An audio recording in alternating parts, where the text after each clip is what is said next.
Welcome. Thank you for joining me. Gray Board Gamer here with a solo playthrough of the roll and write game, 7 Bridges.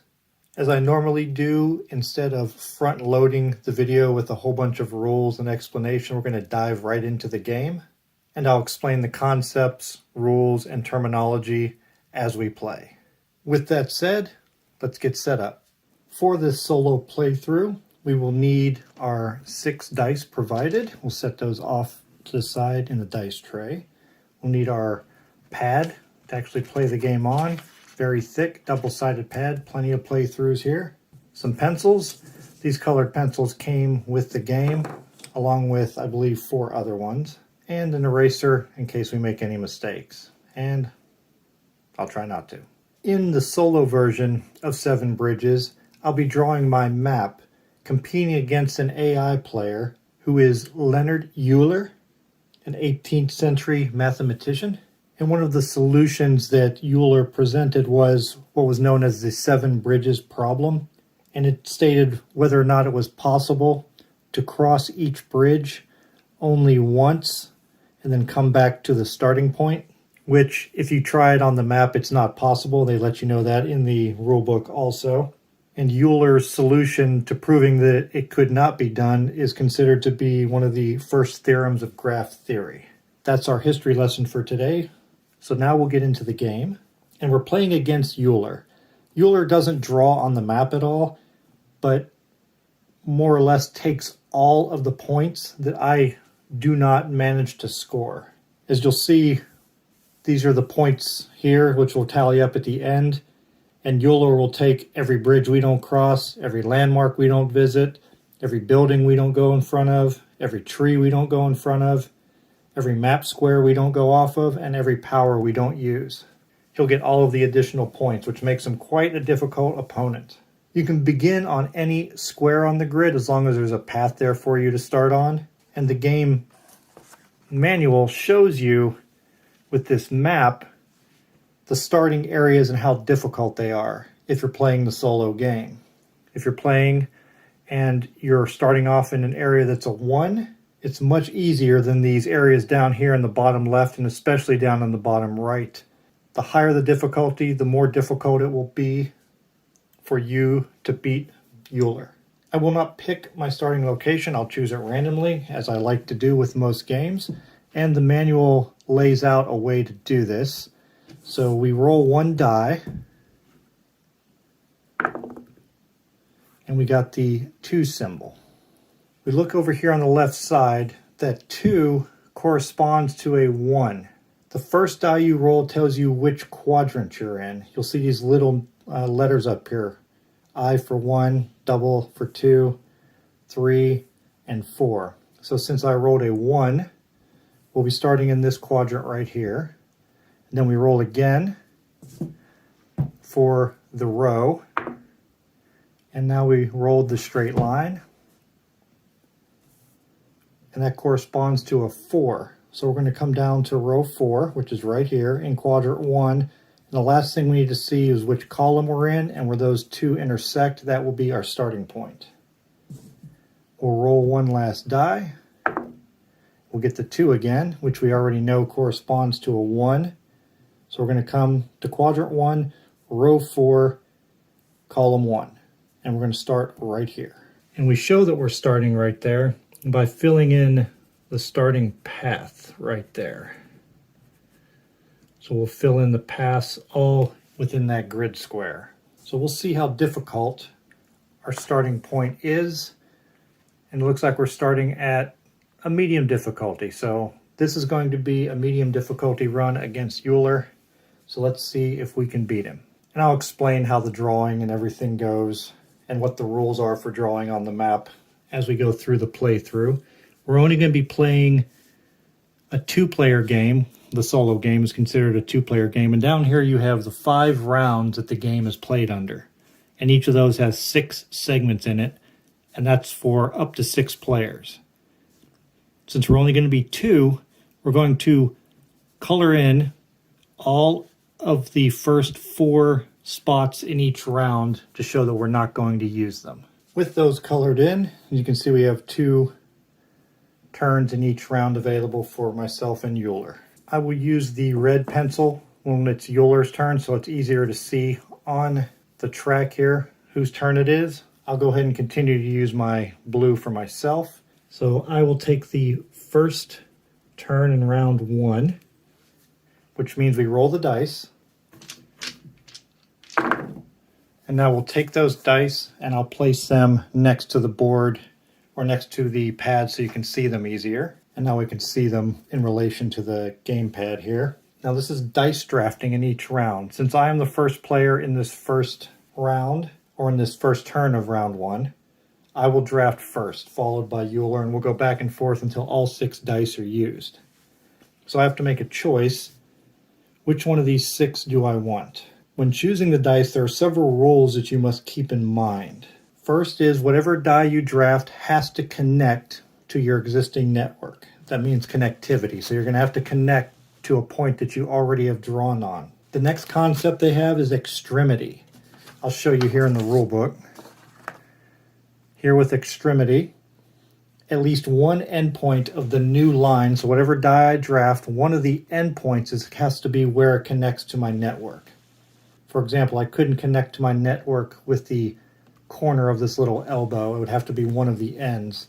And the same with on this T, I couldn't connect with the middle here. It would still have to be one of the ends. That's the concept of extremity for this game. So when I bring up these terms, you'll know what I'm talking about. The next thing we need to worry about is totality, which means you have to use all of the lines on the die you choose. And you're not allowed to draw over top of lines that you already have. So I could not choose, say, this cross and, well, that's a bad example. Say I could not choose this line and draw half of it on here and then the other half right there. You have to be able to draw the entire die you select, and it cannot overlap other lines.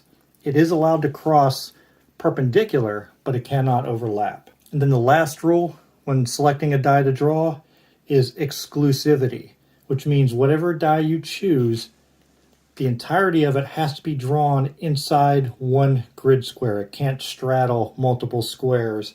The exception being if you take one of these 3s, or if you roll the 2. Those allow you to go more than one square. So we have to follow all of those rules: connectivity, extremity, totality, and exclusivity when selecting and drawing. I'm trying to decide what I want to do. Now, points are gained. Here you see map squares. That's anywhere where your line goes off the edge of the map, like here, and has this number next to it, which is a 4. That is worth 4 points at the end of the game. So that's part of scoring grid coordinates on the map squares. Trees, all these trees here, you have to pass in front of them to get them. There's 100 trees total. Building, there's 100 buildings. Landmarks are these letters, and you have to cross in front of the letter, not the actual landmark itself, which is these darker buildings.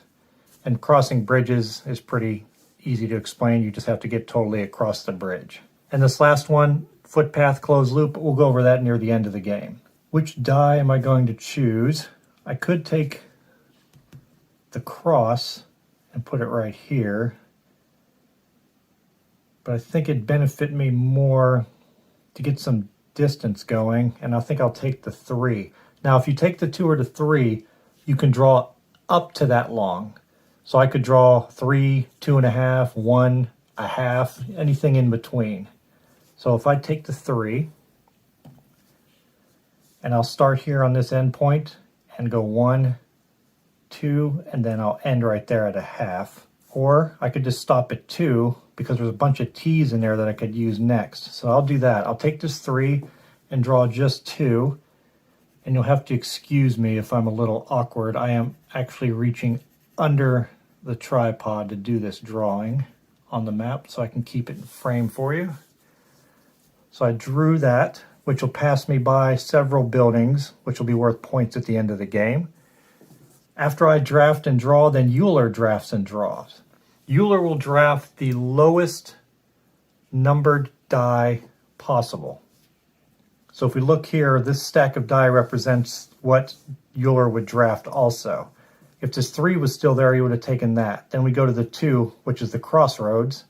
There is one of those there, so Euler will draft that one, which means I don't get to use it. And I will do exactly what I was talking about. I'm going to take this, what I call a T, and place it right here in that grid square.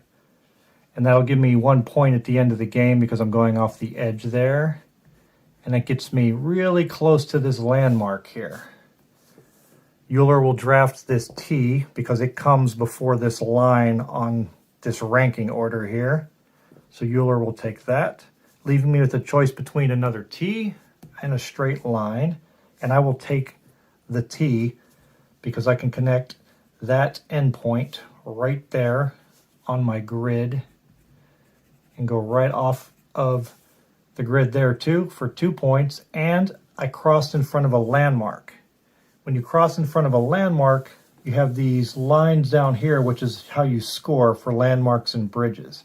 I crossed in front of my first landmark, so I will color in the first section. That means I will get 1 point at the end of the game for landmarks. So I want to definitely cross more bridges and cross more landmarks because, again, Euler gets all the points that you do not. When you cross in front of or visit a landmark, as they call it in the rules, you get to select one of these bonuses on the left. You have a group of immediate use bonuses and reserved use bonuses. And that's exactly what they mean. The immediate use, as soon as you pick it, you have to use it on your map.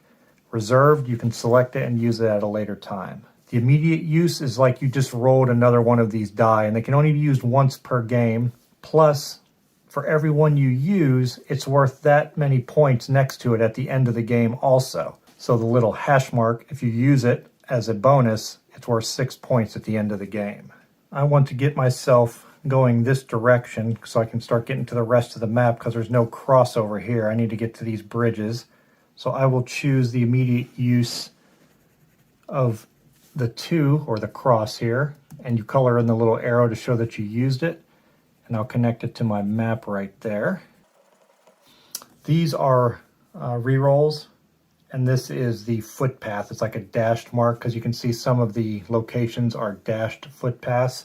I'm not taking that yet because I don't have any footpaths near me. And the way that works is you cannot go on any of the footpaths, the dashed lines, until you have this this reserved use ready to go. And you don't score points for it until you actually do walk across the footpath. And finally, Euler will draft the last die, and that will end the turn. In this next turn, we'll mark it red because Euler will go first and draft first. We'll roll the dice, and there's a nice 3 that Euler is going to take from me. And I'm trying to remember to place the dice in the order that he would take them. That way it's easier to follow along. Definitely going to take the 3. If there's a 2 and a 3, Euler will always select the 3 first and draft that. I want to get going this way, so I'm going to take that 2. I'm going to connect it to my network right here and go 2 full grid squares. Start getting me closer to these bridges so I can start crossing some of those also. Euler will draft one of the crosses next because that's what's next on the ranking. I will take the cross also, and I can place it right here connected to my network. And what that will do is it'll get me lined up to go over a bridge soon.